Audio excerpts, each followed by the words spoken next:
For millennia, societies have operated on one unquestioned biological premise.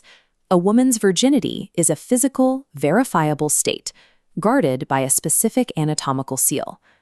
This clinical diagram maps the actual anatomy of the hymen. Far from being an impenetrable barrier, it is a highly variable, flexible membrane. In some cases, it is crescent-shaped. In others, it forms a ring. Some women are born completely without one. The persistent cultural belief that this tissue must break, tear, or bleed during a first sexual encounter is medically inaccurate. The tissue is remarkably elastic, routinely stretching to accommodate penetration without sustaining structural damage. Modern medical science and international bodies like the World Health Organization have arrived at a definitive conclusion. There is no operational clinical definition for virginity loss. The state cannot be medically proven. The absence of a clear biological marker suggests that the significance we attach to this state originates somewhere outside the body. It forces a question: how did a concept with no scientific basis become one of the most durable social categories in human history? Despite the clinical consensus, state-sanctioned virginity tests are still documented in over 20 countries.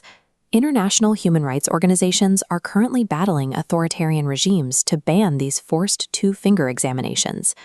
The societal demand remains so absolute that a booming medical market has emerged in the global south for hymenoplasty, a surgical procedure where women purchase reconstructed tissue solely to produce a culturally required blood-stained sheet on their wedding night.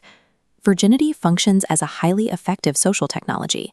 It is a fabricated tool designed to regulate behavior, assign social value, and enforce honor codes. To understand its durability, we have to look at the architects who built it and what they needed to protect.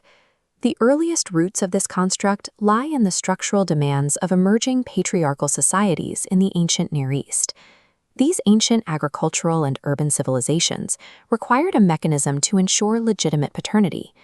Guaranteeing a bloodline was the only way to safely secure the transfer of land, livestock, and family wealth across generations.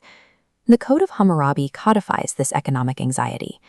In Mesopotamian law, a woman's sexual purity was heavily regulated because any deviation was classified as a severe crime against communal morals, and crucially, a violation of her husband's property rights. A few centuries later in the Roman Republic, the Vestal Virgins demonstrated how this exact requirement could be manipulated. By committing to 30 years of sacred celibacy, these priestesses escaped the legal classification of perpetual minors applied to other women, securing unique privileges to manage their own vast assets and shape political outcomes. In antiquity, purity was an economic currency and a legal classification. It was a contractual safeguard for generational wealth, entirely disconnected from any notion of an internal spiritual state. The transition from a financial contract to an ontological truth hinged on a specific linguistic pivot. This typographic breakdown traces the shift. When the Hebrew Bible was translated into Greek, the original Hebrew word alma, which simply described a young woman of marriageable age, was rendered as the Greek word parthenos, a term specifying a strict biological virgin.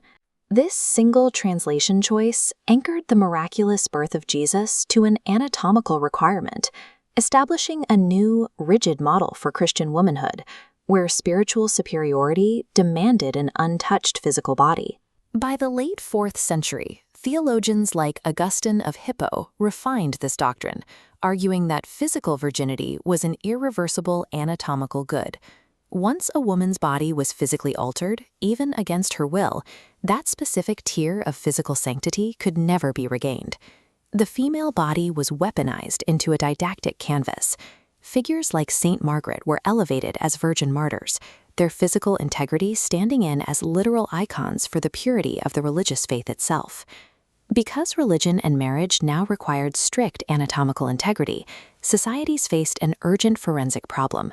They needed a reliable way to visibly prove an invisible spiritual state. This matrix outlines diagnostic markers physicians in the 16th and 17th centuries invented to verify purity. Medical texts confidently claimed a woman's history could be read by checking for floppy nostrils, measuring her neck's diameter, or seeing if she could hold water in a sieve. Medical discourse even generated the diagnosis of chlorosis, or the disease of virgins. Physicians argued that an unopened female body trapped blood and caused lethargy, a sickness that explicitly required marriage and male intervention to cure. This desperation for physical receipts extended directly into the Victorian courtroom. Women whose engagements were broken could sue men for breach of promise, extracting heavy financial damages from juries who viewed them as commodities whose market value had been ruined by a loss of reputation. The concept of an anatomical seal provided a necessary forensic receipt, providing a way for physicians to quantify a woman's market value through pseudoscience. In the 1960s, a technological breakthrough bypassed millennia of cultural conditioning. The oral contraceptive pill reliably severed the act of intercourse from the consequence of reproduction. The primary economic motive, the ancient patriarchal need to guarantee paternity before transferring property, was dismantled. A few years later, the publication of Human Sexual Response further dismantled the accompanying moral hierarchy. Clinical research proved that the female orgasm was a natural physiological reality, challenging centuries of institutional silence regarding female pleasure.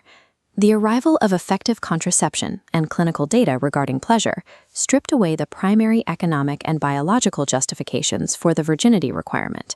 The concept did not disappear, it mutated. In the 1990s, movements within American evangelicalism generated a reactionary purity culture, using shame, formal pledges, and silver rings to psychologically bind a woman's moral compass directly to her sexual status. In neoliberal economies, the construct adapted into commercialized healthcare.